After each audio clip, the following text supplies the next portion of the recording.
Praise the lord. దేవునికి మహిమ కలుగును గాక. దేవునికి స్తోత్రములు.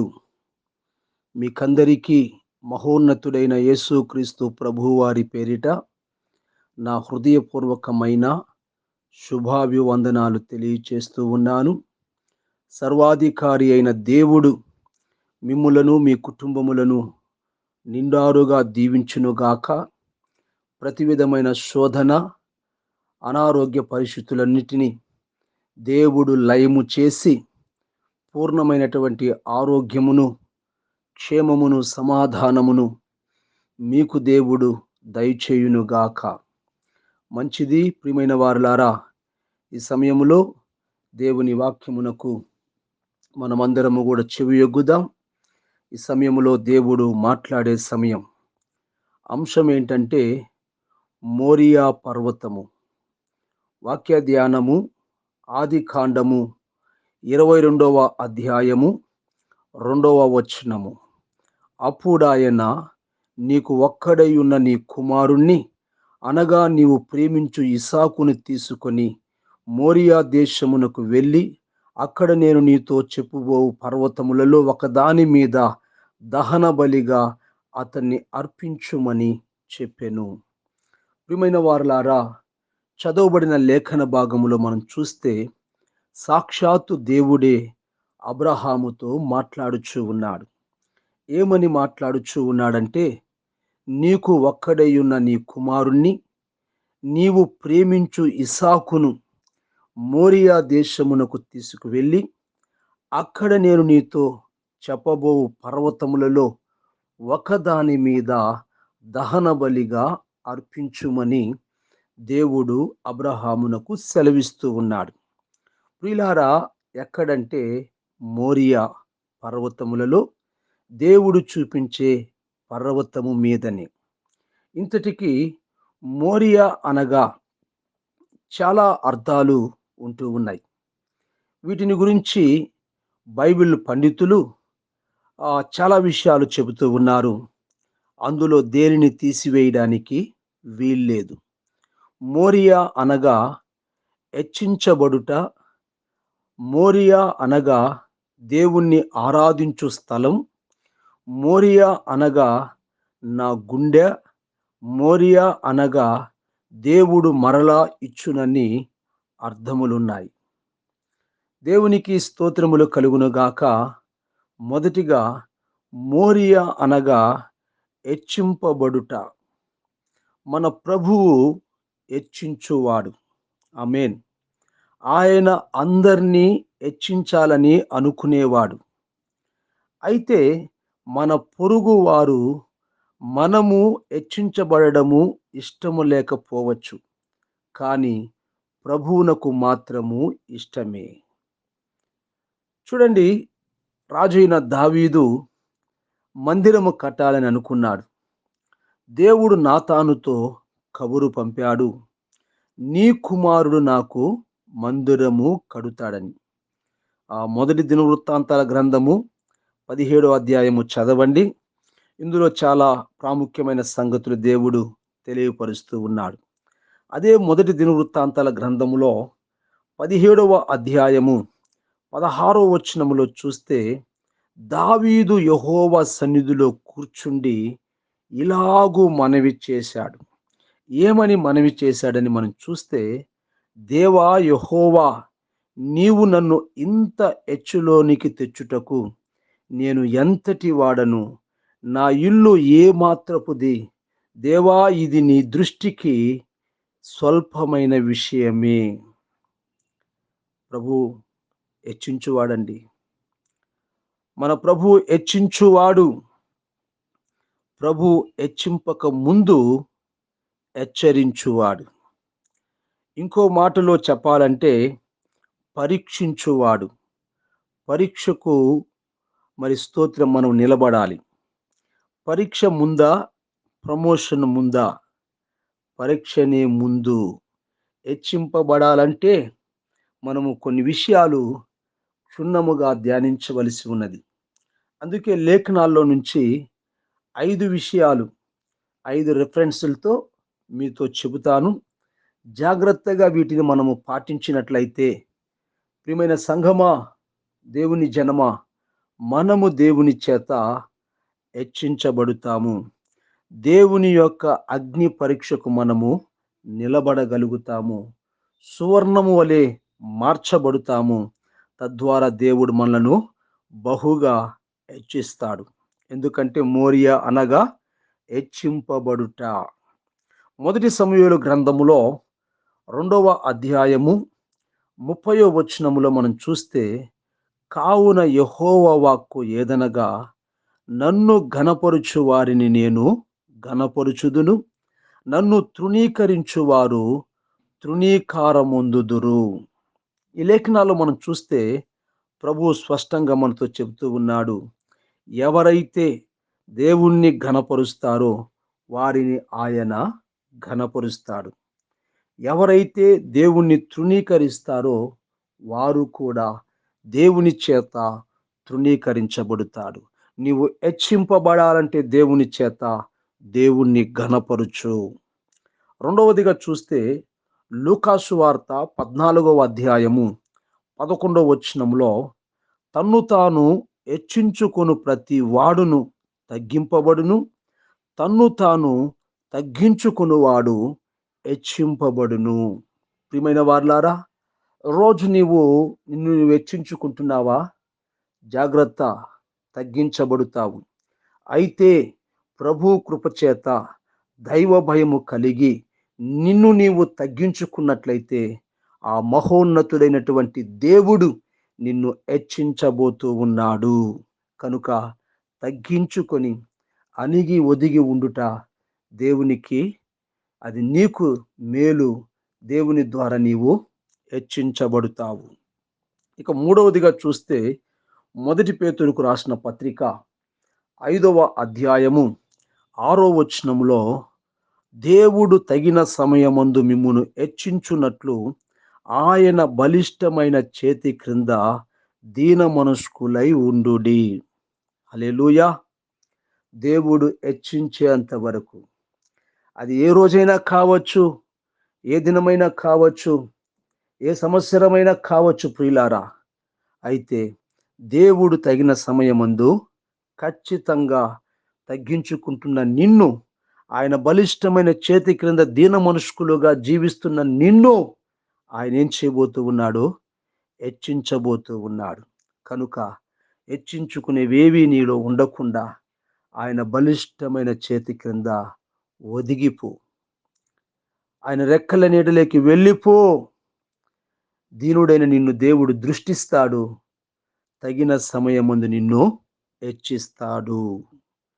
ఇక 4వదిగా చూస్తే, కీర్తనల గ్రంథము 62వ అధ్యాయము 10వ వచనములో, ధనము హెచ్చినను దానిని లక్ష్య పెట్టకుడి అంటున్నాడు. రోజు నీ ధనమును బట్టి నీవు హెచ్చించిపోతున్నావేమో.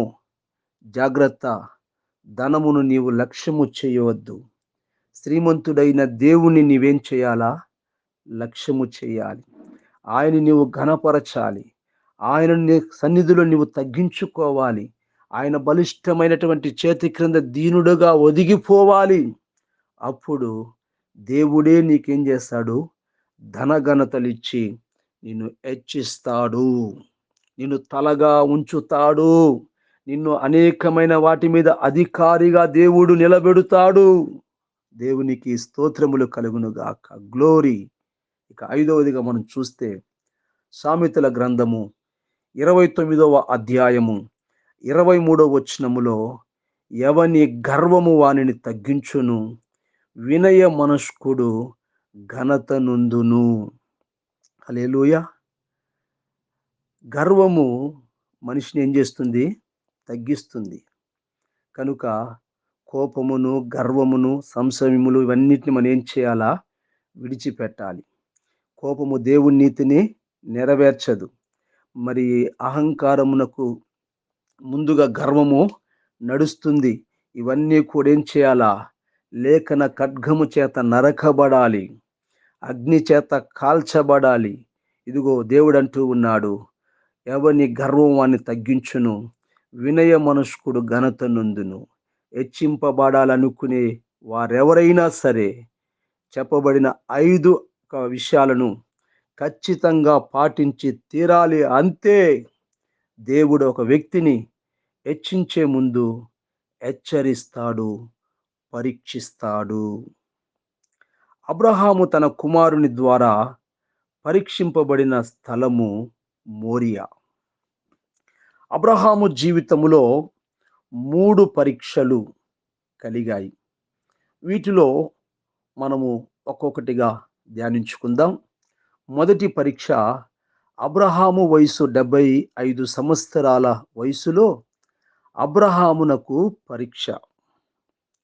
కల్దీయుల దేశములో ఊరు అను తన సొంత ఊరిని మరియు బంధువుల్ని విడిచిపెట్టమన్నాడు. ప్రియమైన వారలారా, ఆలోచించండి. ఒక ఊరిలో 75 సంవత్సరములు జీవించాక అకస్మాత్తుగా ఆ ఊరిని, అక్కడ ఉన్నటువంటి బంధువుల్ని, తన స్నేహితుల్ని విడిచిపెట్టడం అంత తేలిక? 1 సంవత్సరము అమెరికాలోనో, హైదరాబాదులోనో, బెంగుళూరులోనో మనం ఉంటే విడిచి రావడమే చాలా మందికి కష్టం. అట్లాంటిది 75 సంవత్సరముల తర్వాత జన్మభూమిని, తన జనులను విడిచిపెట్టడం మరింత కష్టం. అయితే ఆదికాండము 12వ అధ్యాయంలో మొదటి 2 వచనాల్లో మనం చూస్తే, యెహోవా నీవు లేచి నీ దేశము నుండియు, నీ బంధువుల యొద్ద నుండియు, నీ తండ్రి ఇంటి నుండియు బయలుదేరి నేను నీకు చూపించు దేశమునకు వెళ్ళుము. నిన్ను గొప్ప జనముగా చేసి నిన్ను ఆశీర్వదించి నీ నామము గొప్ప చేయుదును. హల్లెలూయా. గొప్పగా చేస్తానంటున్నాడు ప్రభు. అబ్రహాము ఎంత త్యాగము చేశాడంటే, త్యాగాన్ని ప్రియులారా, త్యాగాన్ని కరెన్సీ కట్టలతో మనము తూచలేము. ప్రాణాల్ని బంగారము పెట్టి కొనలేము. అబ్రహాము అందరిని విడిచిపెట్టాడు. ప్రభువుని వెంబడించడం అంటే అదే త్యాగం. క్రొత్త నిబంధన సత్యము కూడా ఇదే. అందుకే లూకా సువార్తలో 14వ అధ్యాయములో 26వ వచనములో చూస్తే, ఎవడైనను నా యొద్దకు వచ్చి తన తండ్రిని, తల్లిని, భార్యను, పిల్లలను, అన్నదమ్ములను, అక్క చెల్లెండ్రులను, తన ప్రాణమును సహా ద్వేషింపకుంటే వాడు నా శిష్యుడు కానేరడు. హల్లెలూయా. చూడండి, ఈ మొదటి పరీక్షలో అబ్రహాము కృతజ్ఞుడయ్యాడు. దేవునికి మహిమ కలుగును గాక. ప్రభువు కూడా నిన్ను గొప్ప చేయాలంటే, నిన్ను హెచ్చించాలంటే మొదటిగా ఏం చేస్తాడు? హెచ్చరిస్తాడు, పరీక్షిస్తాడు. ఆ తర్వాతే నిన్ను హెచ్చిస్తాడు. ఇక రెండవ పరీక్ష అబ్రహామునకు ఏం కలిగిందని మనం చూస్తే, దేవుడు వస్తువులకు సంబంధించి పరీక్షించాడు. అంటే సిరికి, ఆస్తికి సంబంధించిన పరీక్ష. ఏంటి ఆ పరీక్షను మనం చూద్దాం. వారు ఎవరంటే అబ్రహాము, లోతు కలిసి నివసించుటకు ఆ ప్రదేశము చాలకపోయెను. ఎందుకనగా వారి ఆస్తి వారు కలిసి నివసించలేనంత విస్తారమై ఉండెను. దేవునికి స్తోత్రములు కలుగును గాక. చూడండి, ఆస్తి వారు కలిసి ఉండలేనట్లుగా చేస్తూ ఉన్నది. ఈ రోజుల్లో అనేక సహవాసాలలో, సంస్థలలో సమస్యలకు కారణము ఆస్తి తగాదాలే. మేము పరిశుద్ధులం, మాకు వాక్యము బాగా తెలుసు, మా సంఘము వాక్యానుసారమైన సంఘం అంటూ స్వనీతితో బ్రతికి ఆస్తుల కోసం సంఘములను ముక్కలు ముక్కలుగా చేసిన బడా నాయకులకు ఇదొక మేలుకొలుపు. వాత వేయబడిన మనస్సాక్షి గల వారికి ఇవేమీ పట్టలేవు. పెద్దవానిగా అబ్రహామే ముందు ఎన్నుకోవచ్చు, తను ఏ ప్రాంతమునకు వెళ్ళాలా ప్రాంతమునకు. కానీ నిస్వార్థముతో, విశాల హృదయముతో లోతుని ఎన్నుకోమని చెప్పాడు. ఎన్ని ఆర్థిక లావాదేవీలకు ప్రియమైన వారలారా, అన్ని ఆర్థిక లావాదేవీలకు అబ్రహాము నిశ్శబ్ద సాక్షిగా ఉన్నాడు. అందుకే ఆదికాండములో 13వ అధ్యాయము ఒక వాక్యాన్ని చదువుకుందాం. 15, 16 వచనాల్లో మనం గమనిస్తే, నీవు చూచుచున్న ఈ దేశమంతటిని నీకును నీ సంతానమునకును సదాకాలము ఇచ్చెదను, మరియు నీ సంతానమును భూమి మీద నుండు రేణువులను లెక్కింప కలిగిన ఎడల నీ సంతానమును కూడా లెక్కింపవచ్చును అని ప్రభు అంటూ ఉన్నాడు. విశ్వాసులమైన మనం ఈ విషయములో జాగ్రత్తగా ఉండాలి. ఏ విషయములు అంటే సిరి, ధనము, ఆస్తి, అంతస్తుల విషయములో జాగ్రత్తగా ఉండాలి. ధనాశ సాతాను సంబంధమైన ఆకర్షణ. చూడండి, అబ్రహాముతో సొదొమ రాజు ఈ ధనమంతా తీసుకొనుమని చెప్పినప్పుడు అబ్రహాము ఇది శోధన అని గుర్తించాడు.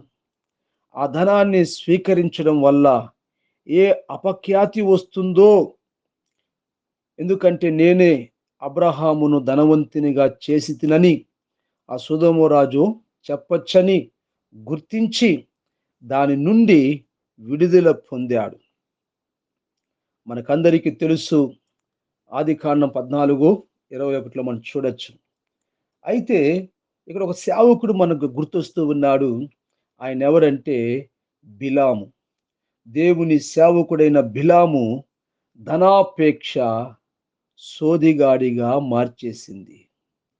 ధనాశతో చిక్కుకున్న వానికి తనేం చేస్తున్నాడు, తనను గురించి ప్రజలేమనుకుంటున్నారు అనే గ్రహింపు ఉండదు. ధనాశ వ్యక్తిని గుడ్డివానిగా మార్చేస్తుంది. జాగ్రత్త. సాతాను మన ఆశలను చెరపట్టి వాటి ద్వారా మనల్ని తోలుబొమ్మల్లా ఆడిస్తాడు. జాగ్రత్త. ఆత్మీయ దుస్థితికి దిగజారి పోవడానికి కారణము ధనాశ. ఆస్తి సంబంధమైన గొడవలే కారణం. అబ్రహాము ఈ రెండవ పరీక్షలో నెగ్గాడు. అందుకే దేవుడు తన మాట నెరవేర్చి తన జనాంగమైన యూదులు అబ్రహాము నివసించిన స్థలములో జీవింప చేస్తున్నాడు. దీనులు భూలోకమును స్వతంత్రించుకుందురని మత్తయి సువార్త 5:5లో వాక్యము గ్రంథస్థము చేయబడి ఉన్నది. ప్రియమైన వారలారా, తనకు కలిగినదంతయు విడిచిపెట్టని వాడు నా శిష్యుడు కానేరడని లూకా సువార్త 14వ అధ్యాయములో 33వ వచనములో ప్రభువు చెబుతూ ఉన్నాడు. కాబట్టి మనము ధనము విషయములో జాగ్రత్తగా ఉండాలి. అబ్రహాము ధనము యొక్క సిరి ఆస్తి విషయములో పరీక్షించబడినప్పుడు అతడు చాలా జాగ్రత్తగా ముందుకు వెళుతున్నాడు. దేవుడు పెట్టిన రెండవ పరీక్షలో అతడు ఏం చేస్తున్నాడు? కృప పొందుకుంటూ ఉన్నాడు. కనుక దేవుడు నిన్ను హెచ్చించాలంటే మొదటిగా హెచ్చరిస్తాడు, పరీక్షిస్తాడు. ముందు పరీక్ష, ఆ తర్వాతే ఫలితము. జాగ్రత్త. మనం పరీక్షలో నెగ్గువారిగా మనము కూడా అబ్రహాం వలె ఉండాలని ప్రభు ఈ దినము కోరుకుంటూ ఉన్నాడు. ఇక మూడవ పరీక్ష మనం చూస్తే, ఇది పరీక్షలన్నింటిలో గొప్ప పరీక్ష. దేవుడు అబ్రహామును పిలిచిన తర్వాత సుమారు 50 సంవత్సరములకు అబ్రహామును ఏం చేస్తూ ఉన్నాడు? పరీక్షించాడు. ఆ పరీక్షా స్థలము యొక్క వేదికే మోరియా పర్వతము. ఇదేమి చిన్న పరీక్ష కాదు. నీవు దేవునికి భయపడువాడవు అని నాకిప్పుడు తెలియను అని దేవుడు ఒక సర్టిఫికేట్ ఇచ్చిన రోజది. ప్రియులారా, చూడండి ఎంత కృప! ఆ మోరియా పర్వతం మీద మరి అబ్రహాము పొందుకుంటున్నాడు చూడండి. దేవుని చేత ఒక పత్రాన్ని అనగా ఒక సర్టిఫికేట్స్‌ని పొందుకుంటున్నాడు. ఏంటి ఆ సర్టిఫికేట్ అంటే, నీవు దేవునికి భయపడు వాడవని నాకిప్పుడు తెలియును అనేటువంటి సర్టిఫికేట్ ఆయన పొందుకుంటున్నాడు. ప్రియులారా, ఇది అంత చౌకగా వచ్చే బైబిల్ కాలేజ్ డిగ్రీ కాదు. వేదాంత విద్యకు ఇచ్చిన డాక్టరేట్ అసలే కాదు. ఈనాడు చాలామంది క్రైస్తవులు డిగ్రీల కోసము, పట్టాల కోసము, కాగితాల కోసం ఏం చేస్తున్నారు? ప్రాకులాడుచూ ఉన్నారు. ప్రభువు నిర్వహించే పరీక్షల్లో పాస్ అవ్వాలని లేదు. వాక్యము నేర్చుకోవడానికి బైబిల్ తరగతులకు, వేదాంత విద్యకు ట్రైనింగ్ అవసరం. నేను వాటికి వ్యతిరేకిని కాను. నేను కూడా అనేక బైబిల్ కాలేజీలకు వెళ్ళి చదువుకొని నేర్చుకున్నవాడని. అయితే మీకు తెలియపరుచేది ఏంటంటే, వీలుంటే బైబిల్ కాలేజీకి వెళ్ళి నేర్చుకోండి. నేర్చుకోవాలనే తపన కలిగి ఉండండి. అందుకే ప్రభువారు ఏమంటున్నాడంటే, మత్తయి సువార్త 11వ అధ్యాయం 29వ వచనంలో, నా యొద్ద నేర్చుకోండి. ఆమేన్, హల్లెలూయా. శిష్యుడు అంటే నేర్చుకునేవాడని అర్థం. మోరియా పర్వతముపై పట్టాలు ఇచ్చే ఆ రోజుకు చేరడము అంత సులువు కాదు. దేవుడు ఆమోదించే ఆ సర్టిఫికెట్ అంత సులువు కాదు. దేవుడిచ్చే ఆ ధృవపత్రము అంత సులువు కాదు. సేవకు వచ్చాక 50 సంవత్సరముల తర్వాత అబ్రహామును దేవుడు పరీక్షించాడు. దేవుడు అబ్రహాముతో ఇస్సాకును బలిగా ఇమ్మని అడిగిన రాత్రి అతని వయస్సు 125 సంవత్సరములు. ఈ రాత్రి దేవుడు అతన్ని అడిగింది ఖరీదైనది. ఆ రాత్రి దేవుడు అతను అడిగింది చాలా ఖరీదైనది. ఈ పరీక్ష మొదటి 2 పరీక్షల కంటే చాలా చాలా గొప్ప పరీక్షగా ఉంది. అది ప్రేమ పరీక్ష, విశ్వాస పరీక్ష. అందుకే అబ్రహాము తనకు భయపడ్డాడా లేదా అనే పరీక్ష. అబ్రహాము నన్ను ప్రేమిస్తున్నాడా లేదా అనే పరీక్ష. అబ్రహాము విధేయుడా కాదా అన్న పరీక్ష అది. అబ్రహాము విశ్వాసము కలవాడా కాదా అన్న పరీక్ష అది. అబ్రహాము దేవుడు ముఖ్యమని ఎంచుతున్నాడా లేక కుమారుడు ముఖ్యమని అనుకుంటున్నాడని పరీక్ష. అది ప్రేమ పరీక్ష, అది విశ్వాస పరీక్ష. ప్రియులారా, అబ్రహాము విశ్వాస పరీక్షలో నెగ్గాడు. ఆయన తన ప్రజల ముందు మంచి సాక్ష్యము కొరకు ప్రాకులాడలేదు. ఆయన ఎవరో చూడని స్థలమందు దేవునికి విధేయత చూపాలనుకున్నాడు గనుక మరుసటి ఉదయం ఇస్సాకును తీసుకొని మోరియా పర్వతం వైపు ప్రయాణము సాగించాడు. అక్కడ తన హృదయానికి ప్రియుడైన వానిని అర్పిస్తూ, ప్రభువా, ఈ లోకములో ఎవరికంటే కూడా, దేనికంటే కూడా నిన్నెక్కువగా ప్రేమిస్తున్నానని హృదయపూర్వకంగా చెప్పాడు. అంతేగాని నీవు కరుణామయుడువా, కసాయివాడివా, కన్న కొడుకును అడుగుతున్న నీవు ఒక దేవుడివేనా అనలేదు. కన్నవాడిని కసాయి పని చేయలేని, మరి స్తోత్రం, కన్నవాడిని కసాయ పని చేయలేనని అనలేదాయన. ఎంత తగ్గించుకున్నాడండి దేవుని సన్నిధిలో. ప్రియులారా, అప్పుడే అతనికి తన ఆమోద ముద్ర కలిగిన పత్రాన్ని ఇచ్చి కొలతకు హద్దులేని విధముగా దీవించాడు. గ్లోరీ, దేవునికి మహిమ కలుగును గాక. హల్లెలూయా. త్యాగముతో కూడిన విధేయత కంటే ఏది దేవుణ్ణి సంతోషపరచలేదు. ఒకని హృదయములో దేవుడు తప్ప మరేది ఉండకపోవడం అంటే ఇదే. చాలామంది మంచిగా, నీతిగా జీవిస్తారు, కానీ ఏదో ఒక విగ్రహం హృదయములో పెట్టుకుంటారు. వారి హృదయాల్లో ప్రేమించిన ఇసాకులుంటారు. వారికి దేవుడిచ్చిన ఇసాకులను తిరిగి దేవునికి బలిపీఠంపై అర్పించడము నేర్చుకొనలేదు. ఈ పరీక్షను మనము నెగ్గాలి. ఇది మనందరము ఎక్కవలసిన మోరియా పర్వతం.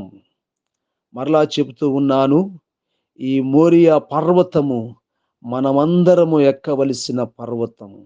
అక్కడ మనకు ప్రియముగా ఉండే ప్రతి దానిని బలిపీఠంపై దేవునికి అర్పించి దేవునితో కలిసి ఉండాలి. మన హృదయములో ప్రభువుకు మాత్రమే స్థానం ఉంటే, మన హృదయము పవిత్రముగా ఉండి మన సంతోషము కూడా పవిత్రముగా ఉంటుంది.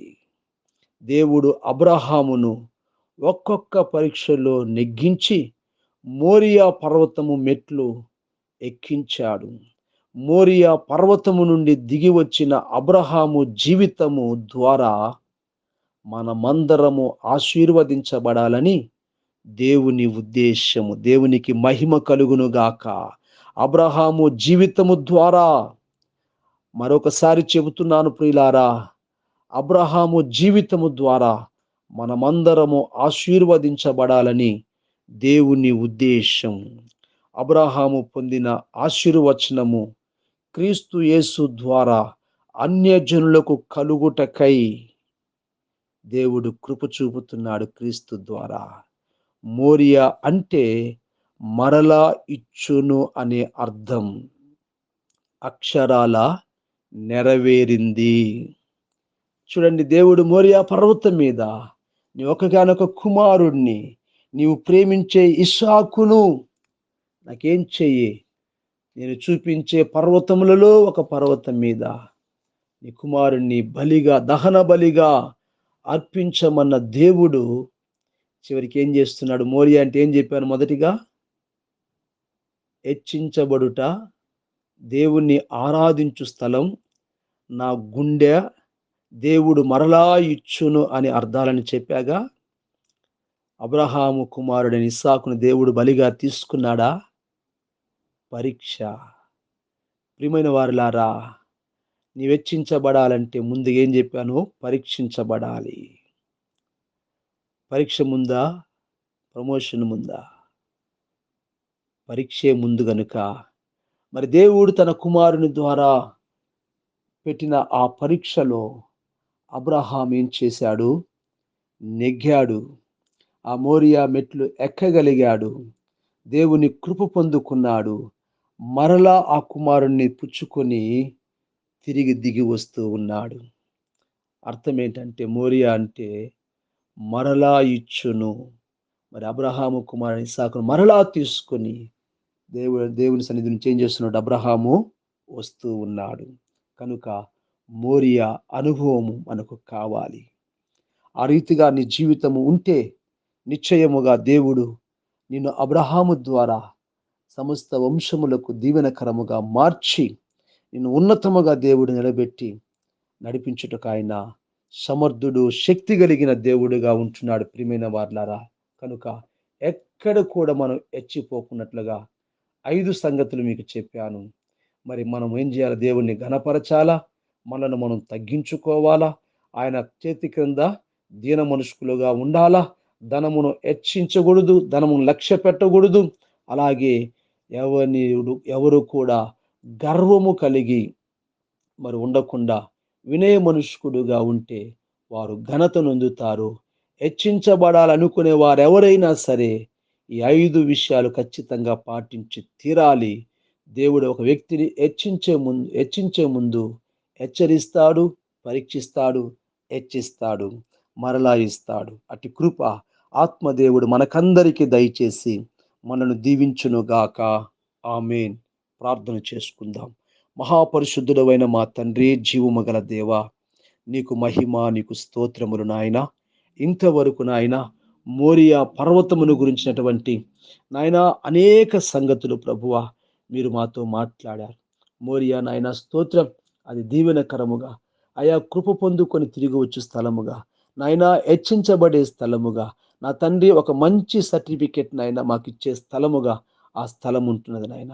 కనుక ఆ స్థలములో మేము నాయన పరీక్షకు నిలిచిన వారై, నాయన దేవుని చేత హెచ్చరించబడిన వారమై, అన్ని విషయములో నా తండ్రి నాయన మమ్మల్ని మేము తగ్గించుకుంటూ నా తండ్రి అయా నా ప్రభువు నడిపించబడడానికి కావాల్సిన కృప మీరు మాకు పెడుతున్న ప్రతి పరీక్షలో నాయన అగ్నికి నిలిచే విధముగా మమ్ములను సువర్ణముగా మార్చి దీవించి మీరు వాడుకోమని ప్రార్థన చేస్తూ ఉన్నాను. ఈ మాటలు వింటున్న ప్రతి ఒక్క బిడ్డ జీవితంలో నాయన మోరియా అనుభవానికి నీకు నేను మీరు తీసుకువెళ్ళి ఉన్నతమైనటువంటి సర్టిఫికేట్ నైనా ఒక ధ్రువపత్రాన్ని వారికి ఇచ్చి వారిని ప్రభు మీరు హెచ్చించబోతున్నందుకై నీకు మహిమ, నీకు స్తోత్రాలు చెల్లిస్తున్నాను. ఎవరైతే బలహీనులు, ఎవరైతే రోగులు నైనా ఉన్నారో వారందరినీ మీరు ముట్టి స్వస్థపరచండి, పూర్ణమైన ఆరోగ్యమును దయచేయండి. ప్రతి కుటుంబానికి శుభములు, ఆశీర్వాదములు, దీవెనలు పలుకుచు వారి కుటుంబాలకు విరోధంగా లేస్తున్న ప్రతి దుష్ట క్రియలకు నాశనము కలుగును గాకని పలుకుచు, ప్రభువా నాకు ఇచ్చిన అధికారమును బట్టి నీ పేరిట దీవించి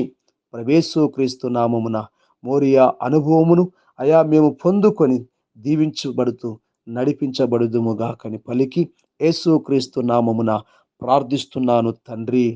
ఆమేన్, ఆమేన్. మన ప్రభు అయిన యేసు క్రీస్తు కృప, పరమ తండ్రి అయిన దేవుని ప్రేమ, పరిశుద్ధాత్మ దేవుని యొక్క నిత్య సన్నిధి సదా మనకందరికీ తోడయుండును గాక. Amen, amen. God bless you.